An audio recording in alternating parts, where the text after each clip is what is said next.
Welcome back, everyone, to episode 2 of Monster Hunter Tri. In the last episode, we started the game and did all of the tutorials. And now we're finally a hunter registered with the guild, and we can do quests. So, let's continue our journey. I did literally not do anything since last time.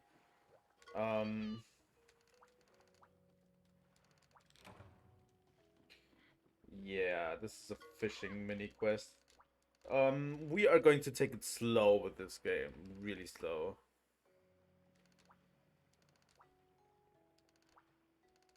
So, we got a bunch of new quests. Kelby Horns, Golden Fish, Jagia, Monster Guts, and Coral Stones. So, we are going to do all of these quests on screen.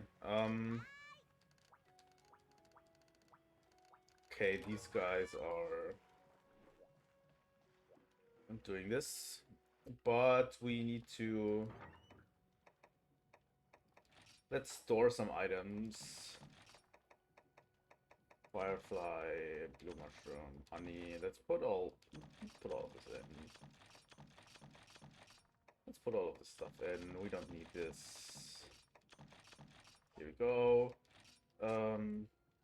Let's sort.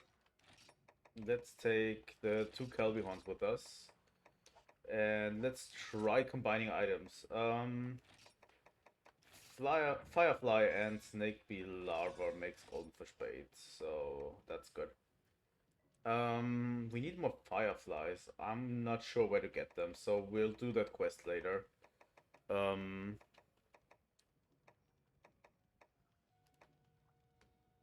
Golden fish bait is pretty important.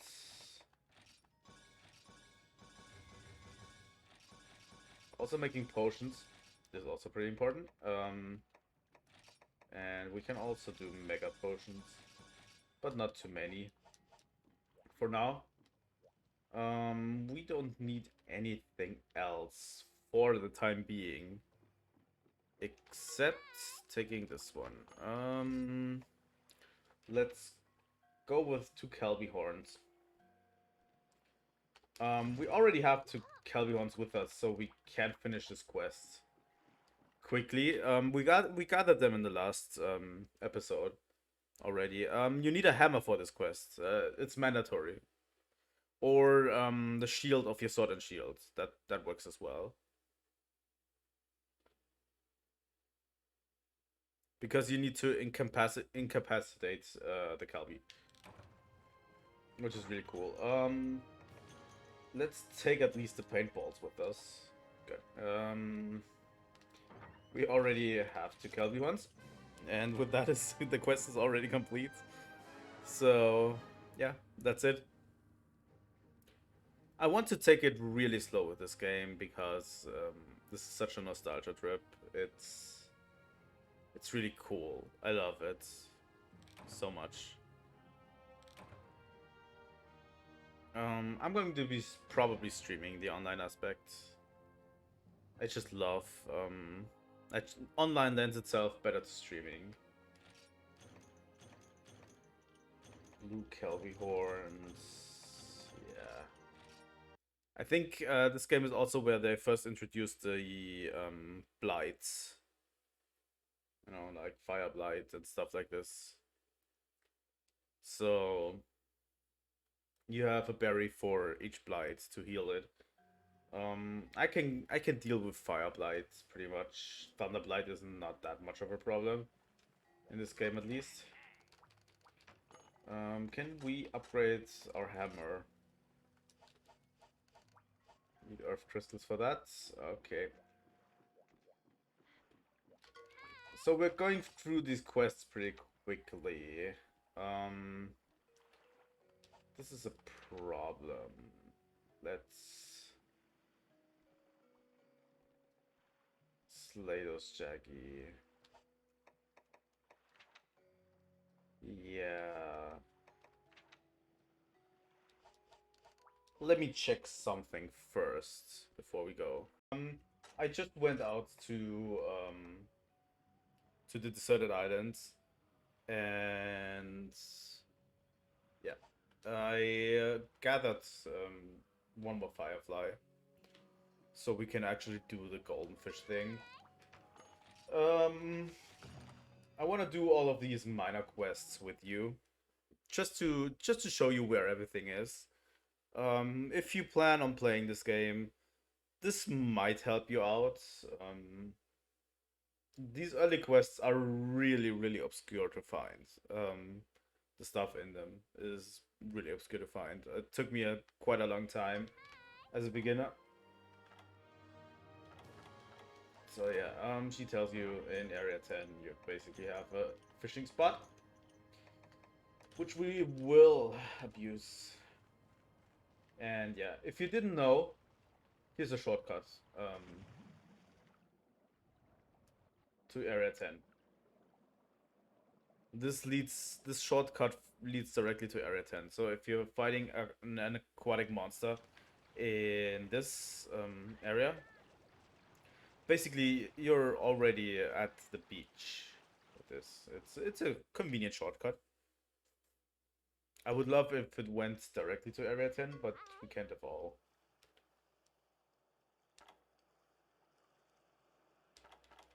So yeah, if you listen to them, this right at the right spot of the map, there should be a fishing spot over here. Here it is. So let's use a fishing rod.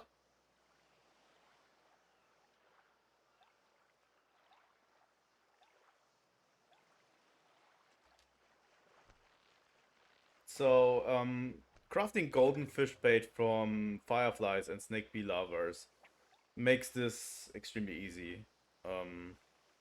Because if you use a bait of a certain type, only those fish that the bait is for will appear. So yeah, catching free golden fish with free golden fish bait is extremely easy and quick. If not, you basically need to cycle through fishing spots. Seriously.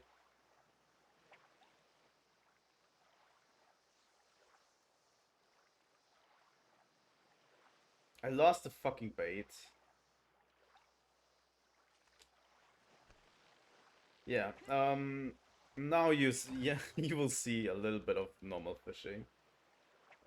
There's still a golden fish in the pool, so that's good at least. So we still have a chance to get a golden fish. Fuck, that was too quick. But yeah, you have to wait. Basically, every fish you catch cycles through the next one. Like every fish you catch, every time you catch a fish, another one comes in, and it's random. You can cycle through them. There is a trick that you can use by basically having a certain type of bait. Basically, you know, using golden fish bait.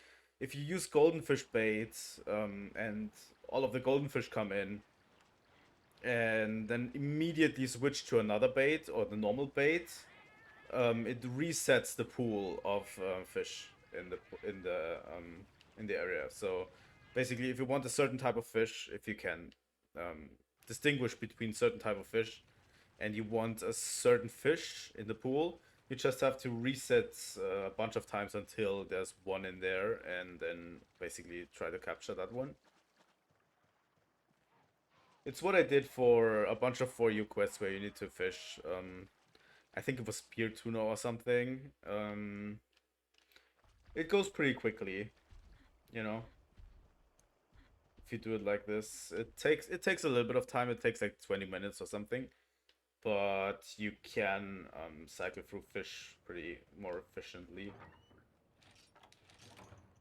But that's the quest done. A lot of these quests go back pretty quickly. These early quests.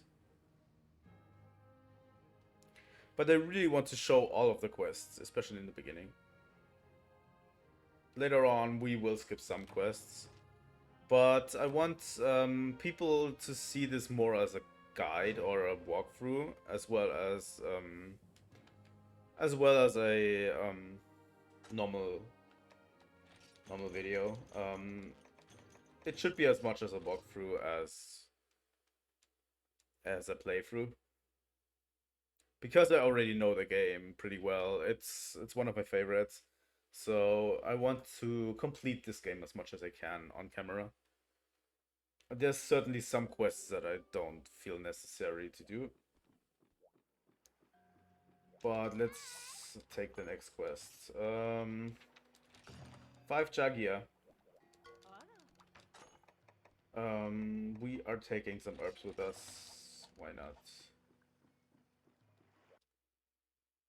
not? We should look into the farm. But yeah.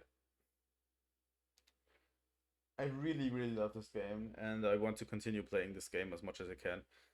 My upload schedule is going to skyrocket with this game, probably, because this is something I actively want to play.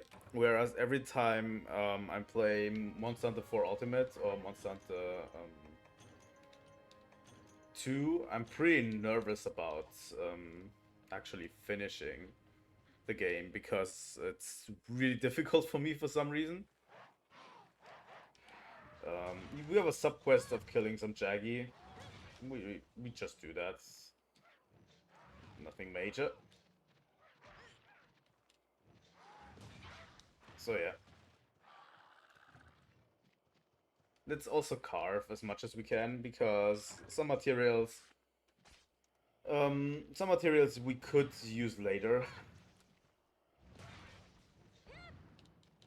So your basic combo is X, and then A, and then X again. Let's carve this. There we go. Here we go.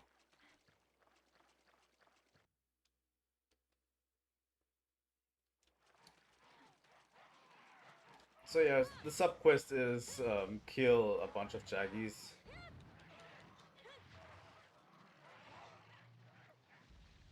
While you're at it, so Jaggia are basically the female version of Jaggies. As you can see, they are the slightly bulkier ones are Jaggia. So let's do that.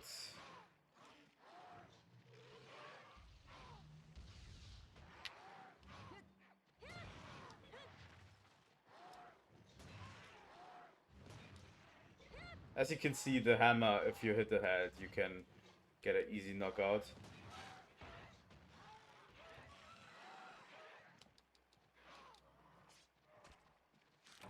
I'm going to show you later on how I usually hunt with the hammer.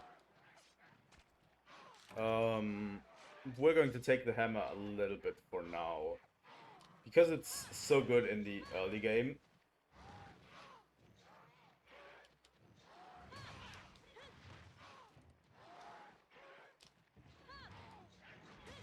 I'm definitely going to make a weapon showcase at one point, where we can, you know, look at all of the weapons and distinguish between them, their strengths, their weaknesses. This game doesn't have all of the weapons that were introduced. It doesn't have gunlance, it doesn't have...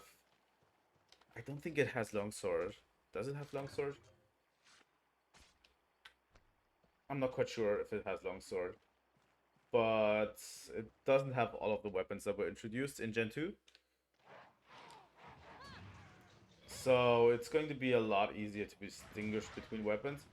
And since I know this game pretty well, all of the weapons are known to me. So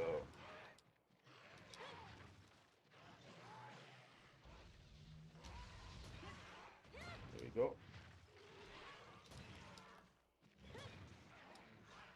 Some of these monsters have pretty high health pools for beginning.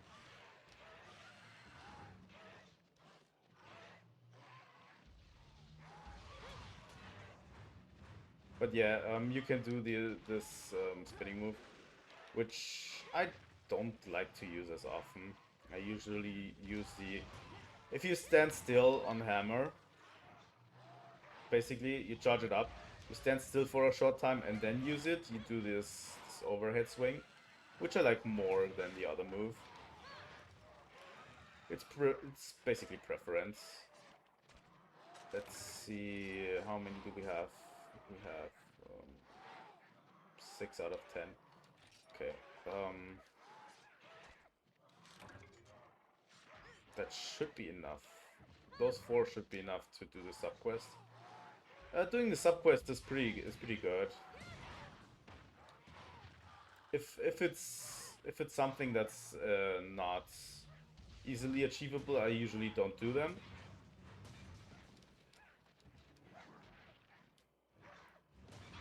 But if it's easily achievable, like this one, like bash a bunch of Jaggies,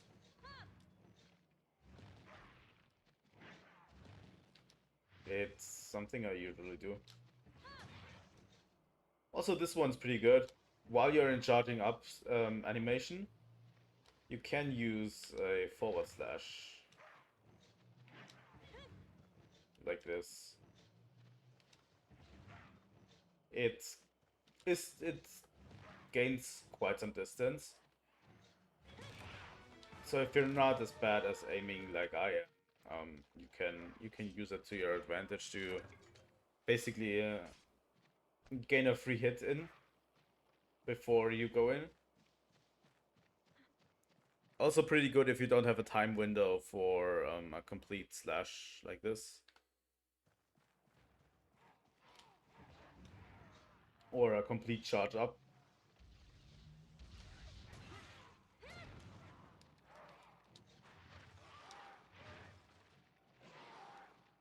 Like this. I like hitting monster heads. It's so satisfying. Here we go.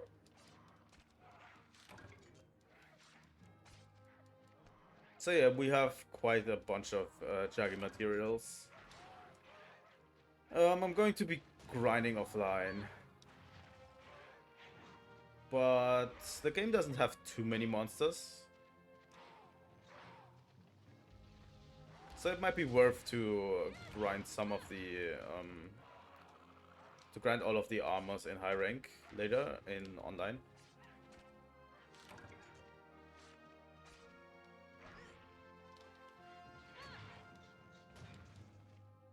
It's generally good.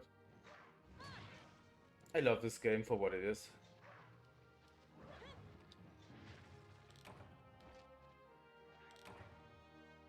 It's so simple, yet so intriguing.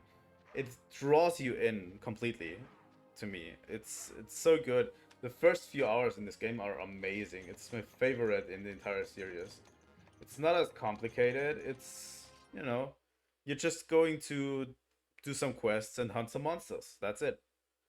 You do some smaller monsters, then you know, you have gathering type quests, and then you do that. Here we go. Let's jump right back into the next quest. Let's do the sunken treasure quests first. There's a reason why I'm doing it first. Anybody who played this game knows the reason why I'm doing the sunken treasures quest first, because the other quest is quite special. It's actually my favorite thing when they do that, what they do in the next quest, but I'm going to let this be a surprise. Also, these paintballs we don't need to give back at the next... after the quest is over, so we can keep those if we don't use them. So yeah, this sunken treasures quest, I should have brought a pickaxe, but that doesn't matter for now. But yeah, it's basically gathering all of those things underwater. There are certain gathering spots underwater. And we need 8 red coral stones. There we go.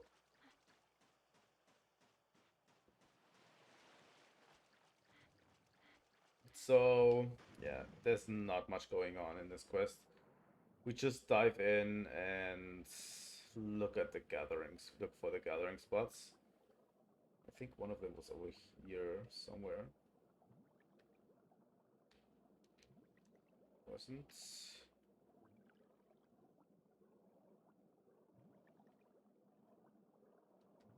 There it is.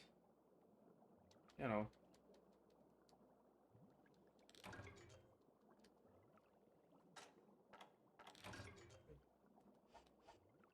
We need 8 red core stones, so we only got 1 for now. These sharks can be hunted. These are not monsters, these are fish, so you can hunt them with a harpoon, which we don't have with us, I think. Nope. Okay. So, no shark hunting for us.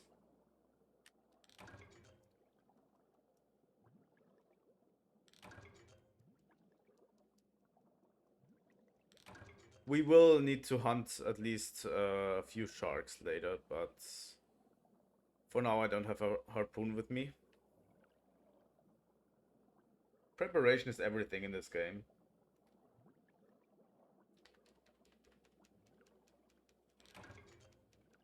Black pearl. Oh.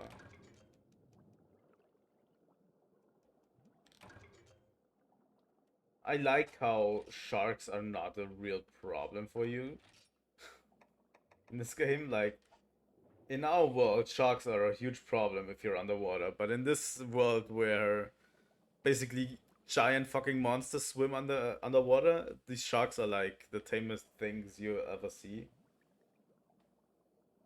We need 3 more.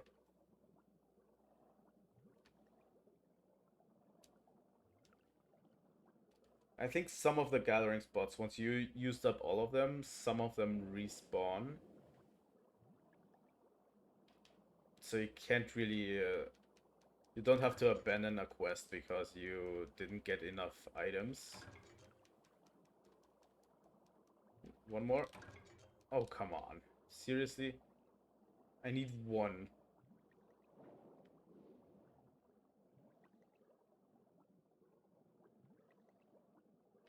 There's nothing here.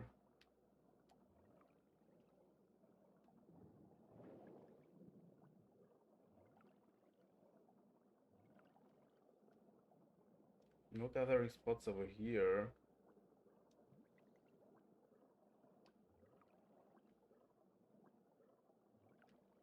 Huh. So let's go back to the last area.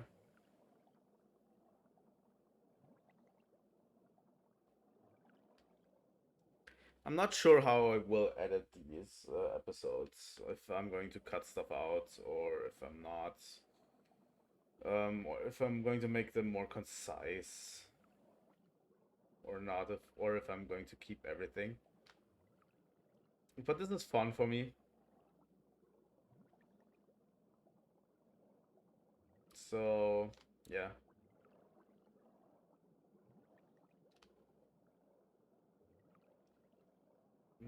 There's a gathering spot over there.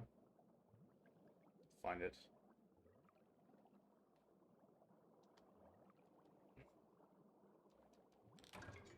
There we go. Let's exhaust this one as well. All of the excess items are going to be transferred into Moga points, so that's pretty good, especially for the farm later and stuff. So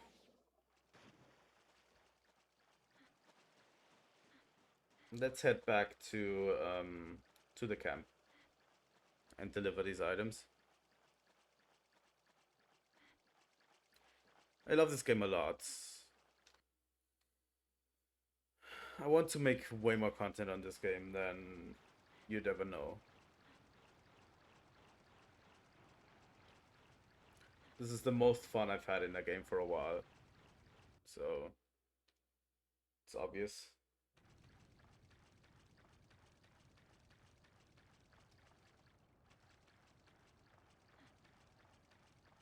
Go.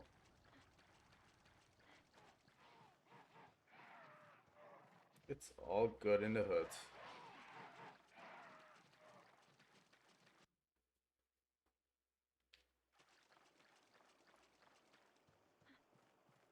And let's go over here. And deliver them.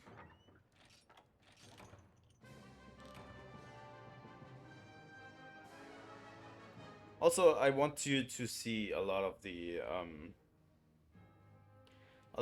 Moga Village stuff because that's pretty important to me. I didn't find it as important with Monster Hunter 4 Ultimate or the other game, Monster Hunter DOS, Monster Hunter 1. But in this game, I find it pretty important to show you all of what Moga Village has to offer because it's my favorite thing in the world. Oh, wow, we get a bunch of ores. Holy moly. That's a ton. I think we can upgrade our hammer with this. That got us a ton of ores. Holy fuck. So yeah, we did every quest with except one. And the last one is a key quest, so we'll do that. But first off, let's upgrade our hammer. We need 5 earth crystals and 2 more iron ore to upgrade it once more. But yeah, we can't craft the bone hammer yet.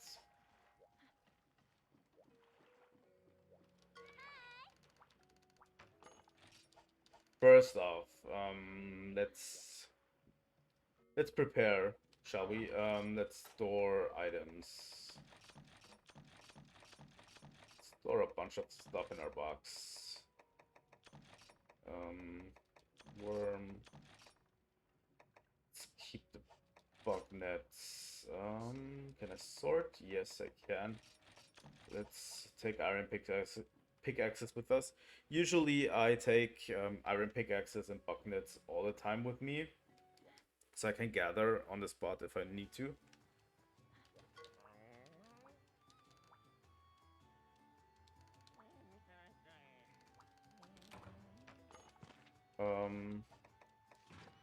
Let's check our drop box. We got a bunch of mushrooms. For now, we can only farm mushrooms, which is not really great, but yeah, Dragon Toad's tools are a little bit cost a little bit too much points.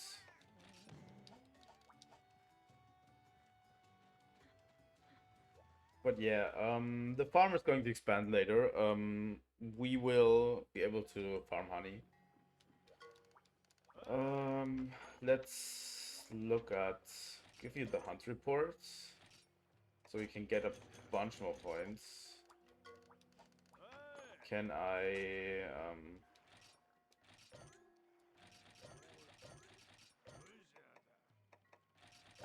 think we can. Yeah, let's convert all of that into points. So we have a bunch of points stored up. So let's go to this quest. Deliver 3 monster guts. If you realize this, monster guts are obtained by Epioth, which are the swimming creatures we found in Area 10. They are like these water swimming creatures that are not hostile towards you. I think in the first episode I actually got a monster gut from it. From one of them. So this should be a pretty easy quest. Just kill a bunch of monsters and then return. Easy, right? It can be pretty hard if you don't get monster guts instead of if they can drop raw meat and monster guts. If you don't get monster guts from them, it can take a little bit of time. So area 10. Let's try to find those.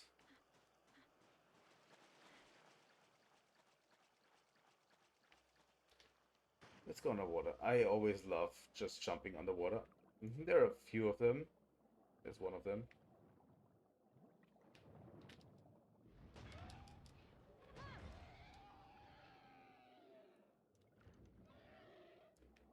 Two hits. And it goes down. Easy, right? Monster guts. Oh, two monster guts. We only need one more. Nice. That one goes swimmingly. Haha. Swimmingly. Yeah, forgive my pun. Um, Pretty easy.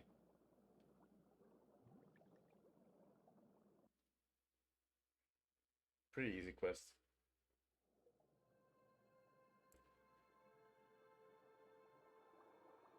What is this?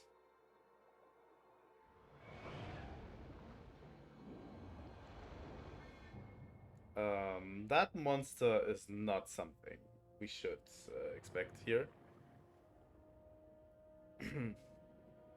Hi.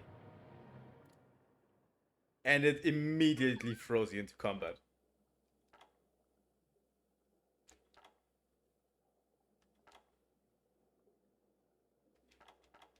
So yeah, this Lagiacrus is in the way, basically, in this quest. It basically tells you to run away and finish the quests elsewhere. So yeah, there's a bunch of EPR coming in from this side now, since the Lagiacrus is on the other side. Yeah, it basically throws Lagiacrus at us and says, hey, here's a Lagiacrus. I love it when Monster Hunter games do that. Think... I think Generations Ultimate does it as well, I think. Doesn't it?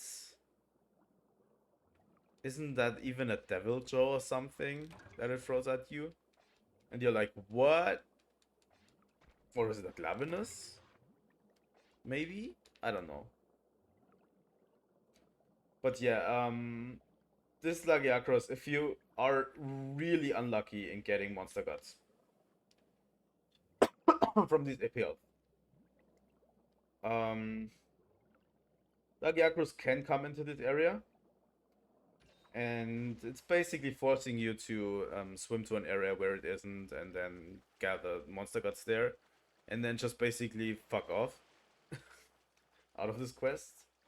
Since I got enough monster guts, that's not a problem for me. So we're basically going. It's not worth fighting Lagiacrus at this time. First off, we don't get any materials from it, and basically we can't beat it with the puny hammer we have right now. At this stage, it's scary. It's really, really scary once you encounter it for the first time, especially if you try to fight it, and the amount of damage it does is scary, legitimately. Like,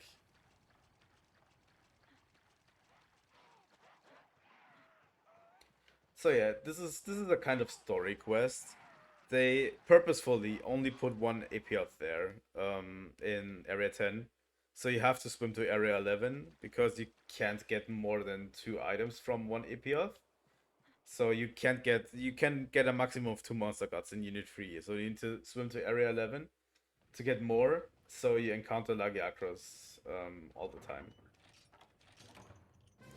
So yeah, that's a story quest for you. I love this one. This is scary. Lagiacrus is definitely a scary monster the first time you play this game. Especially if you've never played a Monster Hunter game before. Just encountering Lagiacrus in the water. Absolutely scary, especially the way they hype it up, like this big monster. And it's basically underwater. And you encounter this.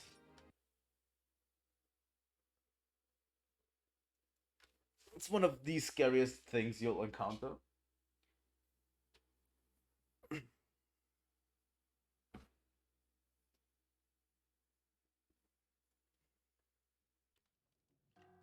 There we go. It seems one of the fisher boats actually has come back.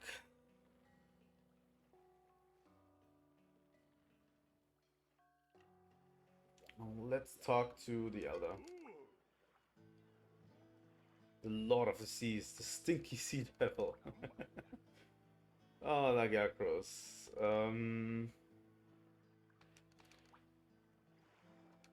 Here we go. So we lost 2 of the 3 boats. Were basically destroyed by the Lagiacrus. But all of the people came back, so that's good. But yeah, 2 fishing boats were destroyed by it, so it's a huge problem. Lagiacrus is a huge problem.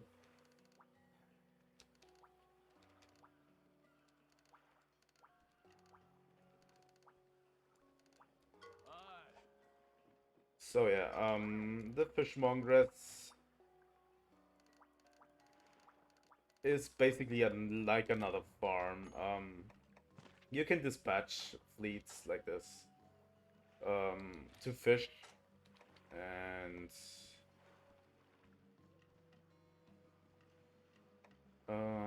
you know, basically use some of these materials to get some more fish and stuff, which is really cool. I love it.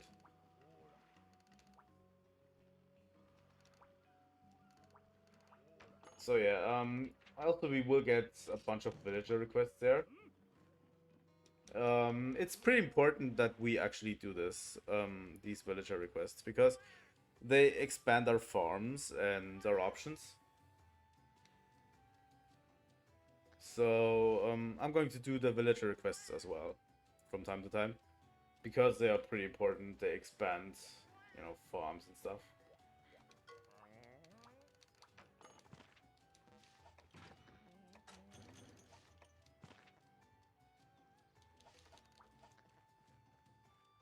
And you get more items from it. It's really good. I love it. So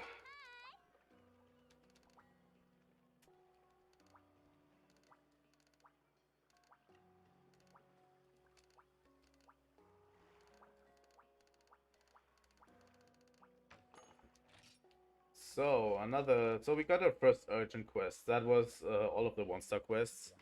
They are pretty easy. But our urgent quest says we should fight some Ludroth, which we definitely will do.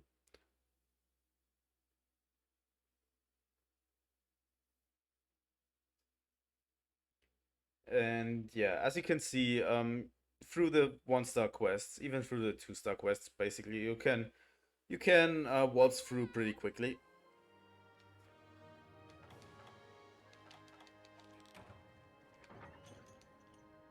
So yeah, the Ludroth are again small monsters, so you don't have much of a problem with them. We haven't hunted a single large monster yet. The Lagiacrus is basically just there to threaten you.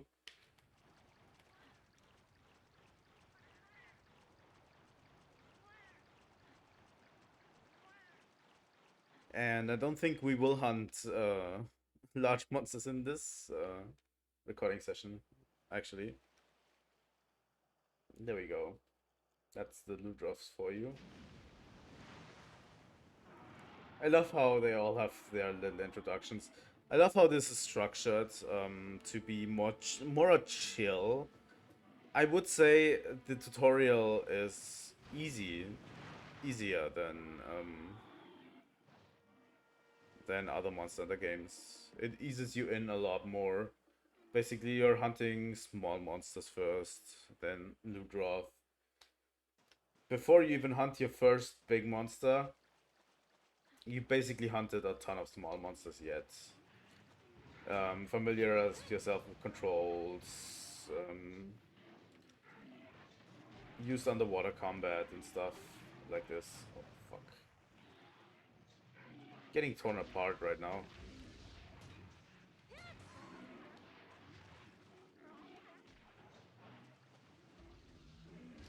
Let's do this.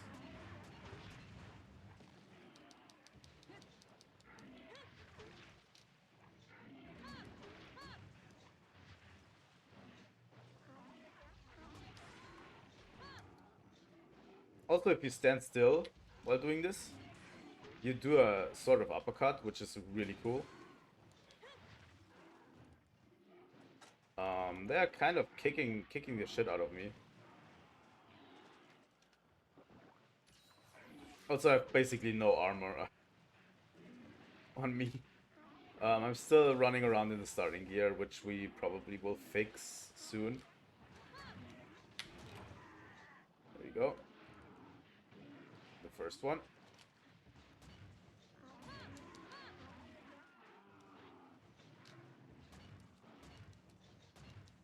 It's also a good opening, this attack. You can combo it into... You can directly go into a combo after this, like this, you know. It's a good gap closer and then directly into combo. Like this. Yeah, we will be using the hammer for a while.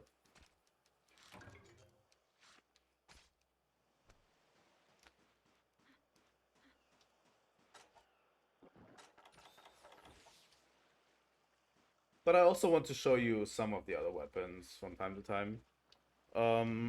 Until we get access to the Switch Axe. I hope it doesn't take too long, but on the other hand, I actually enjoy playing some other weapon than the Switch Axe from time to time.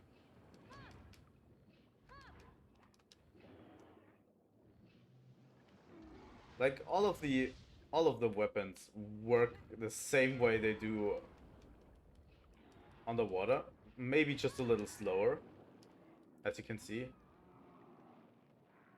It's a little bit slower underwater, but the hunting style is pretty much the same. I don't get why people hate the underwater combat so much, really. It's so good.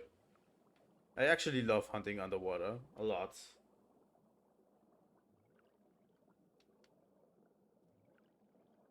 To me, this is really the essence of Monster Hunter. This game captures everything I want out of a Monster Hunter game, and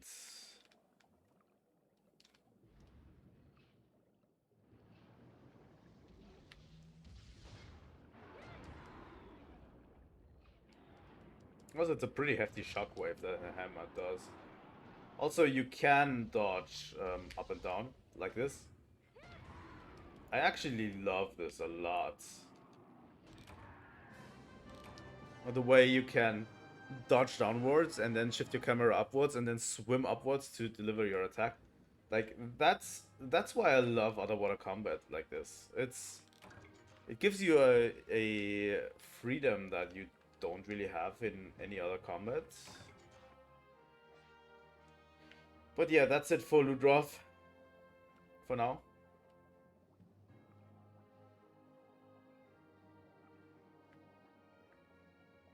And yeah, I love this game so much.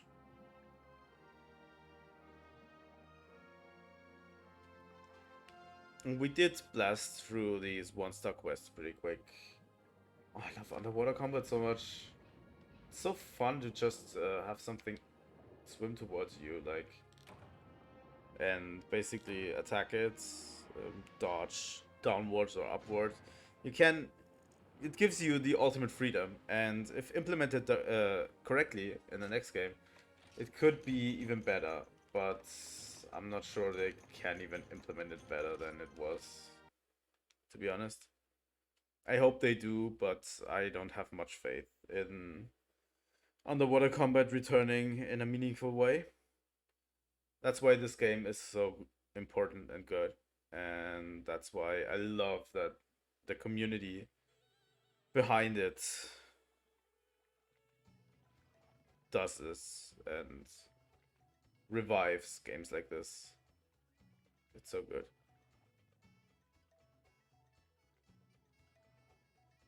And the mysterious ship arrived. Let's talk. The Argosy is back. So the Argosy is a merchant ship. This guy is the Argosy captain.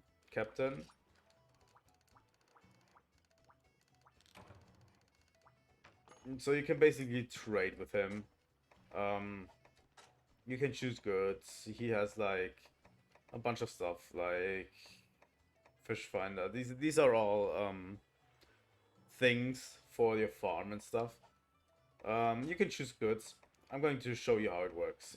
Let's try to get a mega pickaxe, for example. And basically what you do is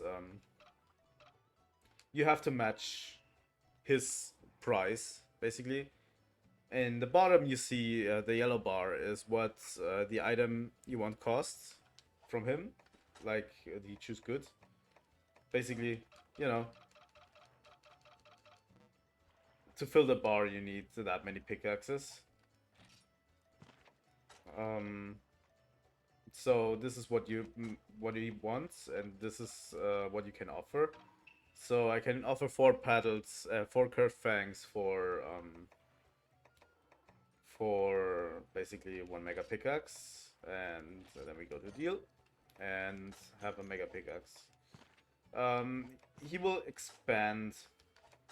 This list of goods will expand as we progress through the story, and it's pretty important. There's a bunch of really good items there that we can get later. We can also make a rare trade. There are some items that you can get only here, like Book of Combos 4, I think, is only here. And the double barbecue spit is also here. Also, you can request certain visits to certain areas. The Argosy trades with many different countries around, so so you can request certain stops. This guy is the cook. The Argosy's cook, but he is seasick, so he doesn't want to go on a voyage with the Argosy anymore. So he will stay with us. He will be here in this area, and he will be basically our canteen for this game. So yeah, since the Argosy arrived, we got a bunch of new stuff we can buy, like cool drinks, and all of this stuff, which I'm going to explain a little bit later. Now's not the time to explain all of this.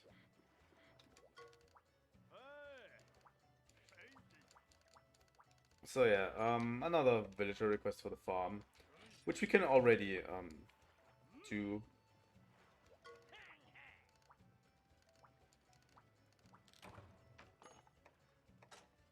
Also, we can already forge decorations, which is really cool.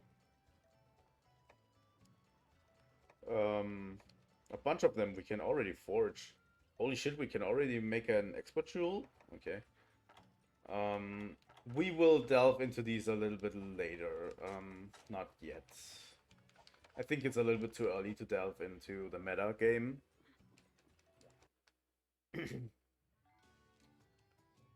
And it's good to visit the farm from time to time, just because there's stuff happening. So yeah, we now have an insect. I can't talk. Yeah, we now have an insect box. So here we go. Can we? Oh, he's still on the mushroom. But we can now breed insects, basically. So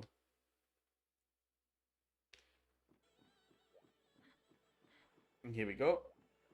I think that's all.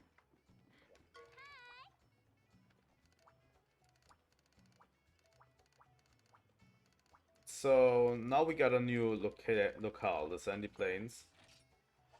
And we are basically done with all of the one-star quests. So what we do is Altaroth, Crystal Bones, Monster Guts, and a Great Jaggy. This is our quest list for next time. Um, Thank you all for watching this episode of Monster Hunter Try. If you want to see more Monster Hunter content in general, and if you want to support me, please like and subscribe. It helps out a lot to know that people watch this stuff. So, thank you for watching, and goodbye until next time!